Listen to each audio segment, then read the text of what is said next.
bagaimana merusaknya tiga hal ini, keinginan daging, keinginan mata, dan keangkuhan dunia. Kita tahu apa yang baik tetapi tidak melakukannya. Apa maknanya memanggul salib dalam konteks anak muda?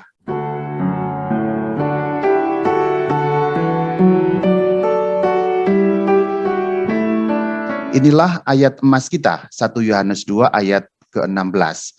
Sebab semua yang ada di dalam dunia yaitu keinginan daging dan keinginan mata serta keangkuhan dunia tidak berasal dari Bapa, melainkan dari dunia.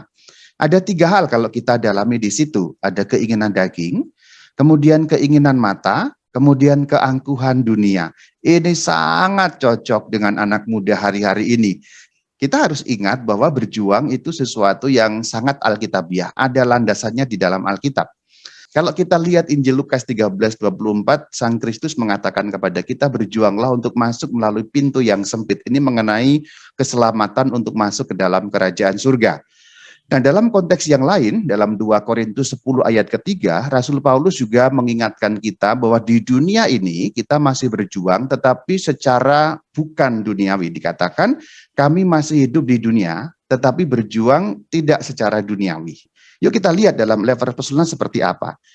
Melalui surat yang kedua kepada Timotius pada bab yang kedua ayat 5 dikatakan seperti ini oleh Rasul Paulus. Seorang olahragawan hanya dapat memperoleh mahkota sebagai juara apabila ia bertanding menurut peraturan-peraturan olahraga. Jadi perjuangan kita juga ada peraturan-peraturannya, yaitu hukum-hukum Tuhan. Itulah kenapa dalam surat Roma dikatakan, Roma 13 ayat yang ke-14, kenakanlah Tuhan Yesus Kristus. Itu yang dimaksud dengan peraturan-peraturan olahraga. Tentu olahraga yang di sini kiasan ya, bukan olahraga beneran futsal enggak, tapi itu kiasan yang dipakai. Peraturan-peraturannya ada. Maka hidup iman juga peraturan-peraturannya ada. Maka bahasa lainnya mengenakan Tuhan. Apa maksudnya mengenakan Tuhan? Maksudnya adalah jangan menuruti tabiat yang bersifat daging untuk memuaskan keinginan. Maka ini nyambung ke depan tadi, keinginan daging, keinginan mata, keangkuhan dunia. Dan tiga hal ini, Romo mengatakan ini yang perlu kita lawan luar biasa, karena tiga hal ini merusak hidup kita. Merusak betul. Dan nanti Romo akan membuat satu refleksi yang terkait dengan kehidupan kita sehari-hari, bagaimana merusaknya tiga hal ini, keinginan daging, keinginan mata, dan keangkuhan dunia. Kemudian dikatakan di dalam Galatia 5 ayat 16, maksudnya apa yang tadi itu? Maksudnya supaya kita hidup oleh roh. Hidup oleh roh di dalam surat Galatia itu dikatakan bertentangan dengan hidup dalam keinginan daging. Itulah kenapa dalam perjuangan kita tidak gampang. Kita tahu apa yang baik tetapi tidak melakukannya. Itu persis seperti yang dikatakan di dalam surat Galatia yang kelima ayat 17. Sehingga setiap kali kamu tidak melakukan apa yang kamu kehendaki. Jadi kita tahu, secara pikiran seringkali kan anak-anak muda pun sebenarnya tahu apa yang harus diperbuat. Kehendaknya ada, tetapi karena lebih senang rebahan ya kan, namanya kaum rebahan, makanya maka dikatakan tidak melakukan apa yang kamu kehendaki gitu. Di otak tuh muncul, gue tahu begini gitu. Terus kehendaknya sering muncul, wah kalau sudah memaparkan resolusi, apalagi mulai awal tahun begini kan resolusi katanya. Kalau ditanya apa tuh resolusi? Tahu nggak artinya apa? Resolusi PBB atau apa gitu. Wah resolusinya ini. Bahkan seringkali dituliskan plak gitu. Tapi dikatakan setiap kali kamu tidak melakukan apa-apa. Nah perjuangan kita melawan itu semua, keinginan daging itu. Tetapi Rasul Paulus juga mengingatkan, masih dalam surat yang sama, Galatia 5:24. Siapa yang menjadi milik Kristus, ia telah menyalibkan daging. Menyalibkan daging di sini itu makna kiasan. Menyalibkan maksudnya membunuh, mematikan. Berarti ada unsur memanggul salib juga di sini. Nanti bagian yang langkah praktis Romo akan sampaikan apa maknanya memanggul salib dalam konteks anak muda. Yang kata-kata Yesus yang kayaknya tinggi dan berat itu sesungguhnya bisa sangat praktis ketika diterapkan dalam kehidupan kita sebagai kaum muda dan justru menjadi satu solusi melawan dunia sekarang yang tiga hal yang kuat tadi, keinginan daging, keinginan mata, dan keangkuhan dunia. Maka kita perlu menyalipkan daging dengan segala hawa nafsu dan keinginannya. Sampai di sini kalau kamu dengar-dengar semuanya kayaknya kan hidup kayak sebagai seorang santo santa gitu ya, kayaknya kan susah banget ya, tapi nggak sesusah yang kalian pikirkan kalau kita tahu bagaimana penerapannya secara praktis. Romo mau memaparkan hasil refleksi Romo terhadap kehidupan sehari-hari. Sebagian juga ini Romo mengalami dan berhasil melampauinya, maka di-sharingkan kepada kalian. Dan karena langkah-langkah praktis ini hasil dari olahan refleksi Romo, mungkin juga berguna untuk teman-teman kaum Buddha. Agak sedikit filosofis, tetapi kebanyakan akan praktis di sini. Romo ingatkan sekali lagi 1 Yohanes 2 ayat 16. Ini kan tiga hal yang sudah Romo sebut tadi ya, keinginan daging, keinginan mata, keangkuhan dunia. Keinginan daging, apa aja yang kalian pikirkan mengenai keinginan daging? Siapa aja boleh menjawab, silakan. Makan. Makan, apalagi? Shopping. Shopping, ya apalagi? Skincare. Skincare, oke, apalagi? Ngegosip.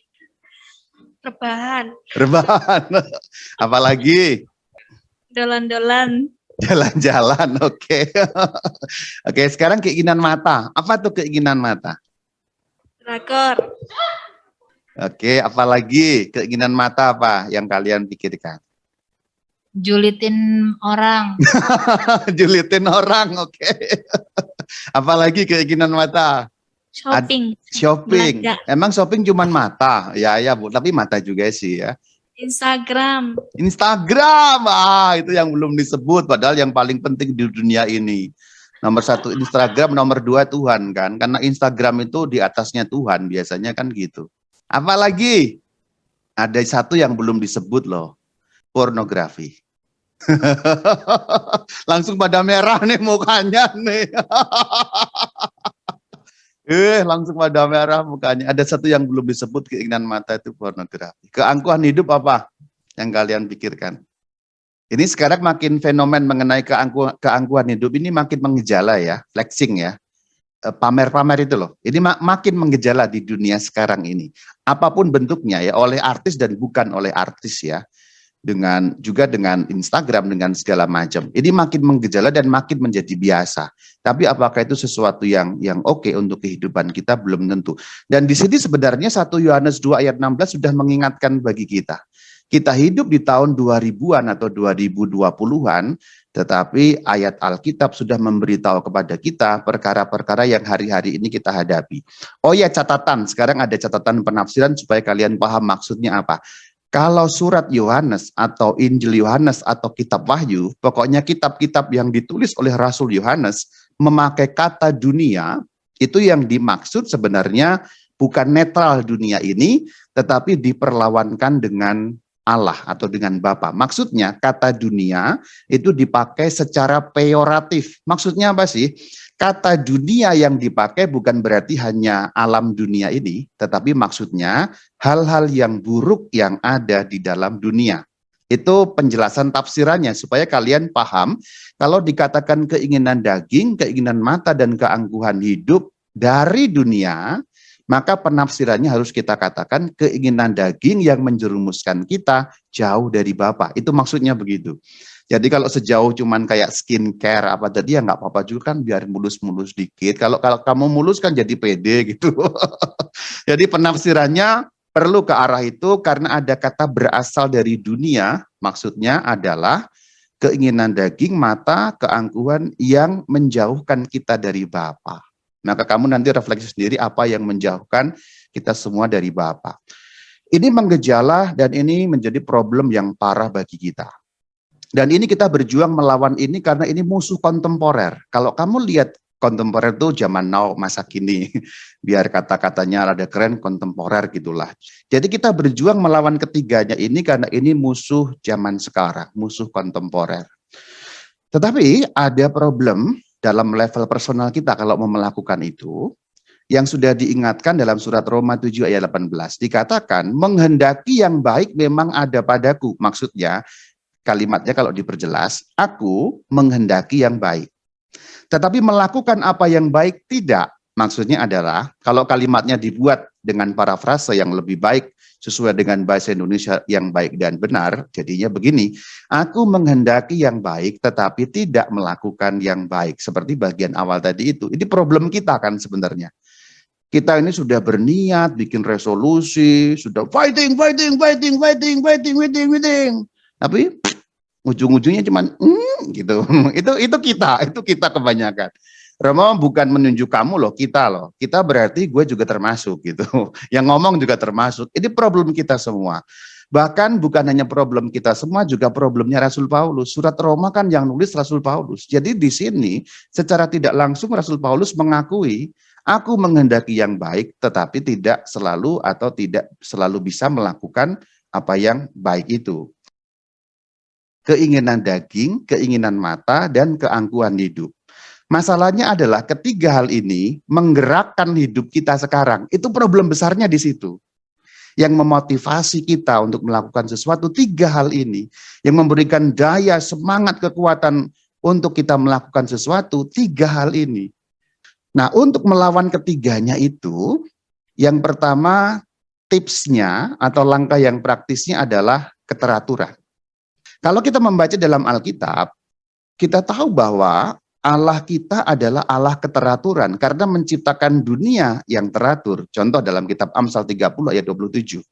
Belalang yang tidak mempunyai raja namun semuanya berbaris dengan teratur.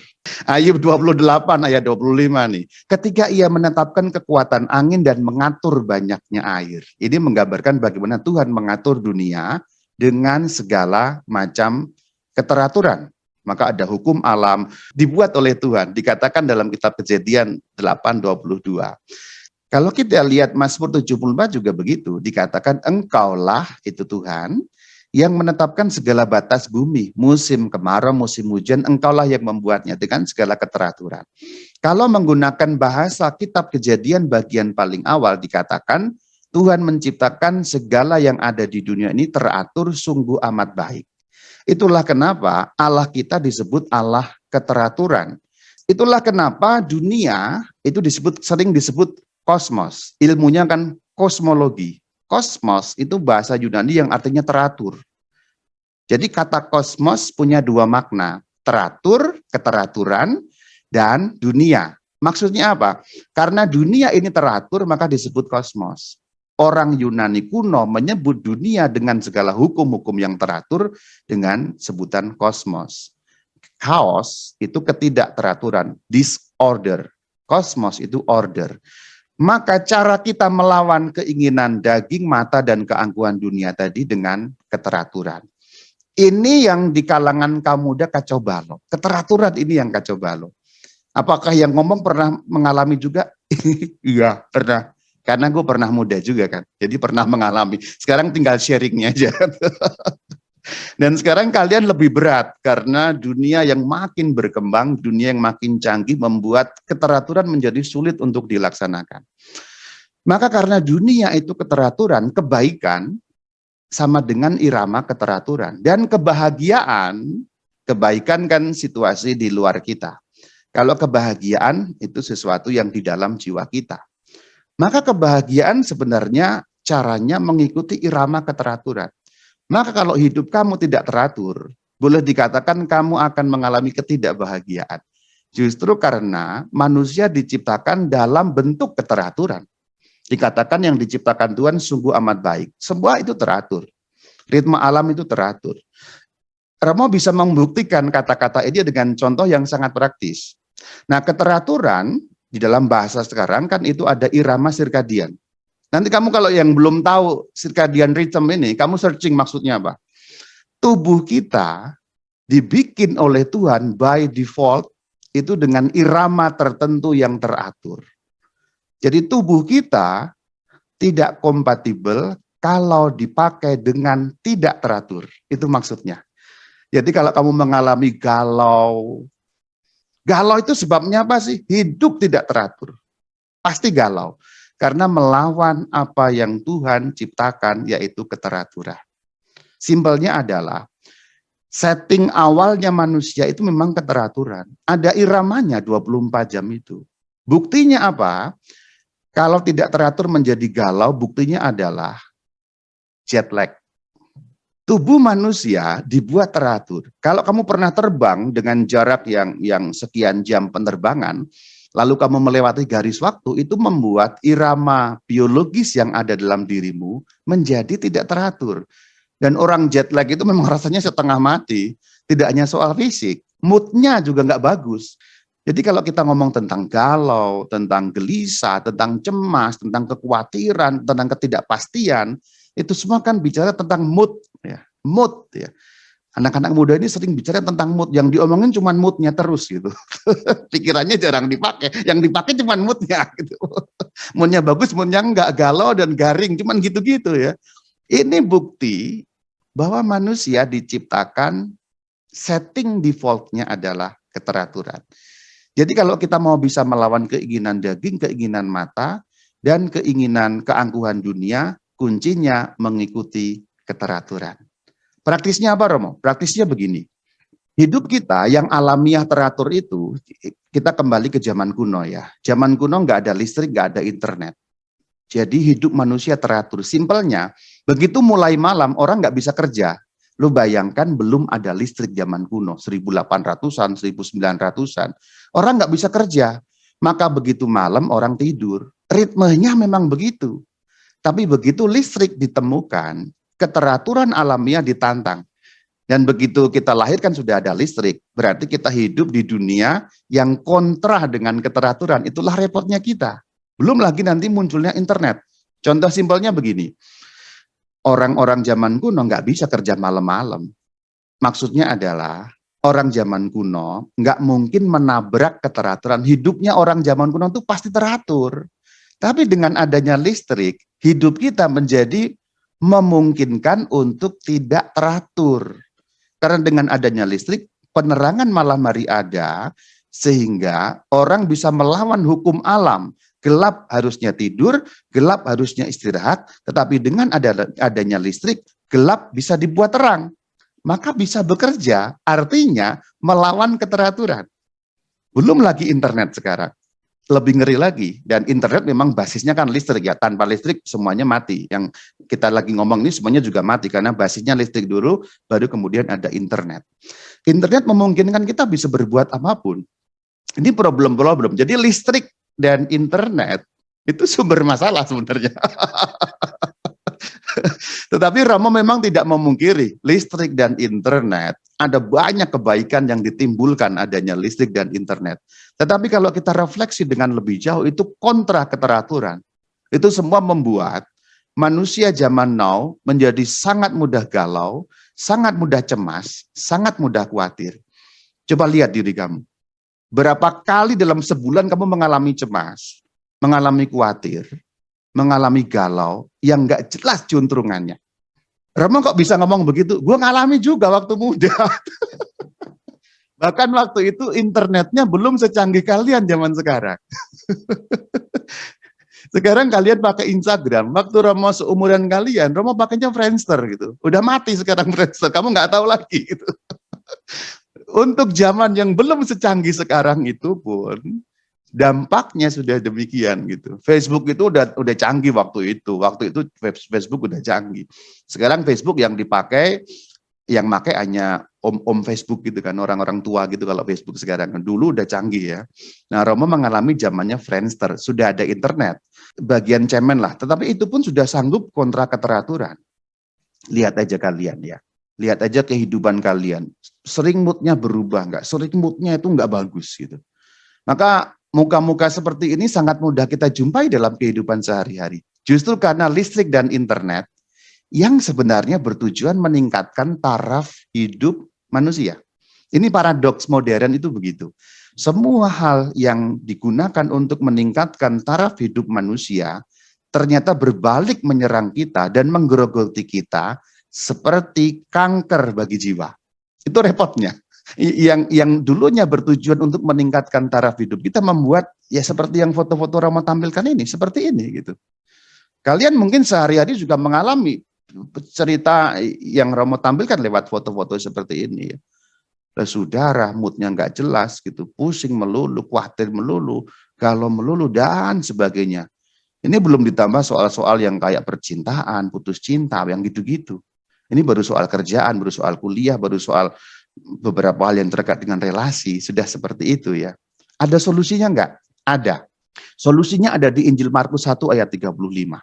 Pagi-pagi benar, waktu hari masih gelap, ia bangun dan pergi keluar. Ia pergi ke tempat yang terpencil dan berdoa di sana. Romo beneran memberi solusi ini? Iya. Yang Romo temukan dan Romo refleksikan, solusinya ada di sini. Markus 1 ayat 35. Ini solusi untuk mengembalikan keteraturan hidup kita yang dihancurkan oleh segala hal yang tidak terkendali. Maka Romo mengajak, ayo dikendalikan. Harusnya kita manusia itu mengendalikan apa yang di luar kita. Bukan apa yang di luar kita mengendalikan hidup kita. Caranya, solusinya pagi-pagi benar. Ada dua. Satu, bangun pagi. Dua, kerja pagi. Ini serius teman-teman. Ini kayaknya simpel banget tapi ini serius. Yuk kita bahas yang pertama, bangun pagi. Kenapa harus bangun pagi? Bangun pagi membuat pikiran dan perasaan masih bagus. Dan nomor dua lebih penting. Awal hari yang baik menentukan seluruh hari. Pernah nggak kalian ngalami?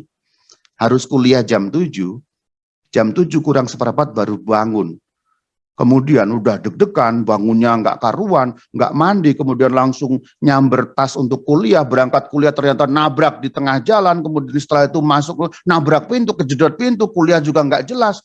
Satu hari diawali dengan hari yang sangat tergesa-gesa dan terburu-buru, rusak.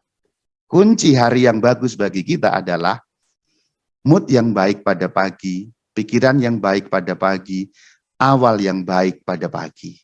Itu menentukan kunci seluruh hari akan menjadi teratur dan mendukung kehidupan kamu selama satu hari itu. Kok Romo tahu? Ya gue juga ngalami bro. Maka bisa sharing gitu. Nggak hanya saya sendiri tapi juga melihat orang lain dan juga sharing orang lain. Tapi memang itu begitu. Maka bangun pagi memberi kita efek perasaan bagus, pikiran yang bagus. Dan nomor dua ini yang paling penting, awal hari yang bagus menentukan seluruh hari. Itu keteraturan. Nomor dua, kerja pagi. Kerja pagi itu juga keteraturan. Kenapa sih harus kerja pagi-pagi? Sama. Nomor satu, pikiran dan perasaan masih bagus. Nomor dua, waktu paling efisien untuk bekerja adalah pagi. Sekuat apapun kalian lembur, sehebat apapun kalian lembur, itu tidak akan bisa mengalahkan pekerjaan yang dikerjakan dengan pikiran dan perasaan yang bagus, awal hari yang bagus, waktu efisien yang bagus adalah bekerja pagi hari karena semua masih bagus. Sesuatu yang kamu kerjakan pada malam hari 5 jam, kamu bisa kerjakan di pagi hari 2,5 jam. Dan ini mencontoh baginda junjungan kita Yesus Kristus di dalam Injil Markus tadi. Bangun pagi-pagi. Kenapa? Yesus moodnya selalu bagus. Karena dia bangun pagi-pagi, berdoa pagi-pagi, awal hari menentukan seluruh hari. Itulah keteraturan. Jadi kunci untuk melawan keinginan daging, keinginan mata, keangkuhan dunia, mengembalikan hidup kita pada keteraturan. Seperti bagaimana harusnya kita, seperti Tuhan maksudkan kita diciptakan. Diciptakan dengan keteraturan, maka kebahagiaan terjadi kalau kita ikut keteraturan itu. Makin kita tidak mengikuti keteraturan yang Tuhan ciptakan, makin kacau kita. Budaya klik ini merusak jiwa kita. Jadi budaya klik ini harus kita lawan dengan memanggul salib. Budaya klik yang sekarang kita ini, internet maksudnya gampangnya begitu, apapun bentuknya, pokoknya klik gitu. Itu membuat dampak dua. Yang pertama adiksi, yang kedua kontraproduksi. Adiksi berarti kecanduan, kontraproduksi berarti kalian sibuk tetapi tidak menghasilkan apa-apa. Adiksi terkait dengan kontraproduksi. Orang yang terkena adiksi kecanduan, dia akan kontraproduktif. Dan itu bolak-balik seperti itu. Yuk Romo tunjukkan betapa adiksi merusak hidup kalian. Karena budaya klik itu menghasilkan dopamin. Kalau begitu kita klik, senang. Kita klik, senang. Jadi makin klik, makin senang, makin klik, makin senang, makin klik, makin senang, makin klik, makin senang. pada zaman sekarang untuk menghasilkan yang disebut sebagai happy hormone itu ya, dopamin, oksitoksin, dan beberapa hormon yang lain, ada 4 yang disebut happy hormones itu ya. Kita membanjiri diri kita dengan dopamin dengan begitu mudahnya. Ini agak filosofis, tetapi sangat praktis. Maksudnya begini, contoh ketika kamu bosan, buka Instagram, scroll.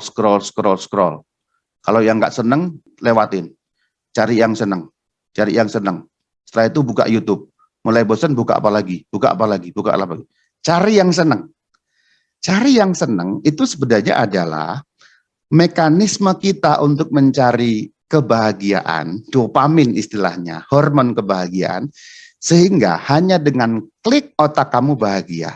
Hanya dengan klik otak kamu bahagia. Hanya dengan klik otak kamu bahagia. Hanya dengan klik otak kamu bahagia. Jadi kebahagiaan kamu sekarang ditentukan bagaimana kamu mengklik, dan begitu mudah. Ini merusak proses sebenarnya. Maksudnya begini, kalau kita kerja keras semalam suntuk, atau kerja keras 1 semester untuk kuliah, prosesnya panjang mempelajari, kemudian lulus kuliah, kita dapat dopamin happy. Tetapi happy yang dicapai dengan waktu 6 bulan, itu bisa ada shortcut-nya hanya dengan klik. Klik belanja, klik drakor, klik Instagram, klik YouTube, klik apa? Sehingga jiwa kamu dibanjiri dengan hormon happy, tetapi itu membuat justru akan menjadi malas yang akut, mudah bosan, gagal fokus, sulit bersyukur. Ini 4 hal yang Romo refleksikan muncul dari budaya klik yang menjadi adiksi. Maka kalau kamu mengalami malas akut, mudah bosan, sulit bersyukur, dan gagal fokus, sebabnya kemungkinan besar adiksi terhadap internet, adiksi terhadap budaya klik. Kenapa menjadi malas akut? Budaya klik sangat memudahkan kita. Dulu kalau kamu mau belanja, keluar dulu kan, ambil sepeda motor, beli barangnya, pulang lagi, baru dinikmati. Sekarang apa? Tuk, GrabFood. Tuk, Gojek. Jadi kebahagiaan hanya seujung tangan kamu kan. Tangan kamu menjadi Tuhan yang Maha Kuasa. Jadilah maka jadi. Ini menjadikan kita malas akut loh. Nomor 2, mudah bosan karena apa? Karena kalau kita sudah disuguhi sesuatu yang kurang menarik, kemudian kita menjadi bosan, kita bisa beralih ke tempat yang lain. Dengan ini.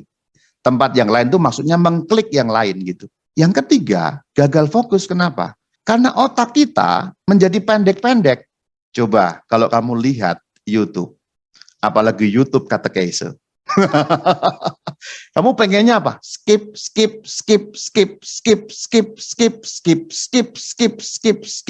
Otak kita sekarang itu 3 detikan, tahu nggak? Itu dituntun menggunakan pola 3 detikan. Itulah kenapa video klip yang dipertontonkan kepada kita tidak pernah lebih dari 3 detik kemudian diganti lagi. Jep, 3 detik. Itu membuat kita tidak bisa fokus pada satu hal efeknya. Kenapa sulit bersyukur? Karena yang kamu lihat dalam budaya klik adalah yang glamor, yang bagus, yang keren, yang cantik, yang seksi, yang manis, yang ganteng, yang megah, yang wah, yang apa-apa hebat-hebat. Jadi 4 hal, kalau kamu mengalami 4 hal ini, sebabnya adalah adiksi. Tapi ini belum terlalu parah teman-teman. Ada yang lebih parah, karena adiksi menghancurkan kesehatan kita, struktur otak kita, kejiwaan kita, bahkan kerohanian kita. Kenapa bisa mengatakan adiksi menghancurkan kesehatan? Kalau kamu semalam suntuk meletoti barang ini, kesehatan kamu pasti terganggu. Kenapa struktur otak bisa berubah? Karena kamu mencari dopamin kebahagiaan dari klik. Semakin kamu mencari kebahagiaan dari klik, kamu mengusir rasa bosan dengan klik, kamu mengusir galau dengan klik, kamu mengusir sesuatu yang tidak enak di hati kamu dengan klik. Kamu mencari pemecahannya dengan klik. Apapun masalahnya, klik akan menyelesaikan masalah. Termasuk juga pornografi.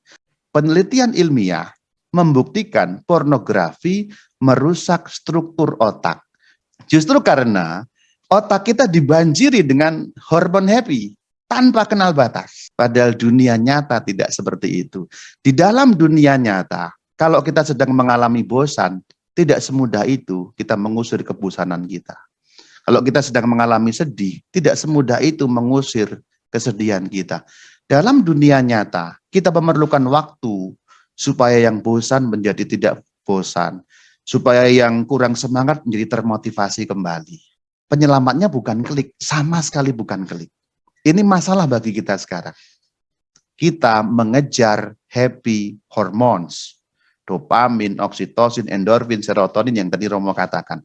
Hanya dengan klik, klik, klik, klik, sehingga shortcut semuanya. Kalau gue sedih, cari klik, klik, klik, klik, klik, klik. Kalau gue bosen, drakor.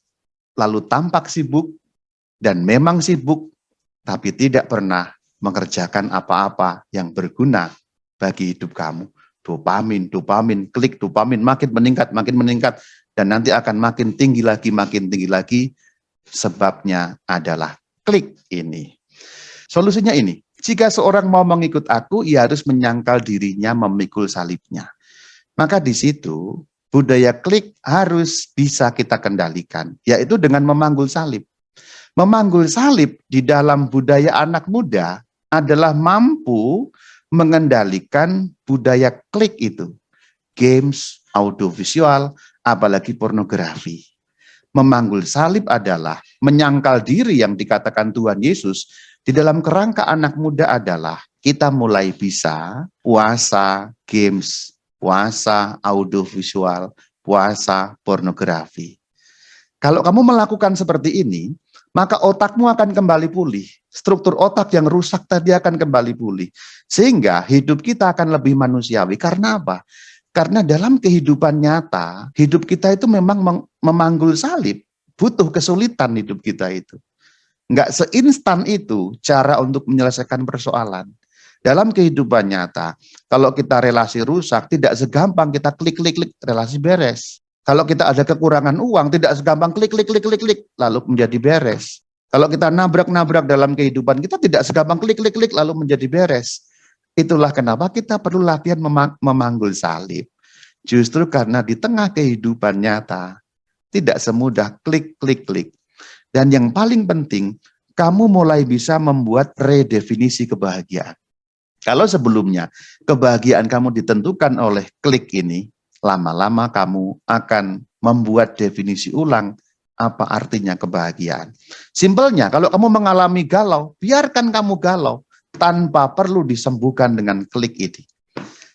Pendek kata, simpelnya, kalau kamu bosan, biarkan, ikutin aja bosannya. Tidak diselesaikan oleh klik ini. Kalau kamu sedih, biarkan aja sedihnya. Di situ sebenarnya arti dari memanggul salib dalam konteks kita sebagai anak muda untuk memutus rantai adiksi ini. Kalau adiksi ini kita bisa putus, kontraproduksi ini akan juga kita bisa putus. Sebab orang yang kena adiksi kecanduan cenderung menjadi kontraproduktif. Kalau kita bisa menghajar adiksi ini, apa sih adiksi sebenarnya?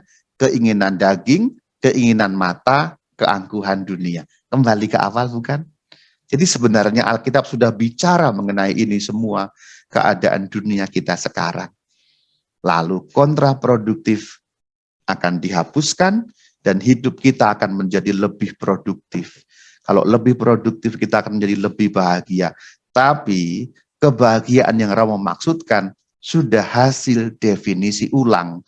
Kalau sebelumnya kebahagiaan kamu dapatkan hanya dari klik dopamin, klik dopamin, klik dopamin. Dengan menghindari itu semua, maka kamu memanggul salib dan hadiahnya adalah disembuhkan kesehatanmu, disembuhkan struktur otakmu, disembuhkan gagal fokusmu, disembuhkan malasmu, disembuhkan juga sulit bersyukurnya kamu, sehingga kamu akan lebih gampang bersyukur, fokus lebih mudah, tidak menjadi terlalu malas, dan juga bisa mengatasi masalah-masalah dalam kehidupan nyata.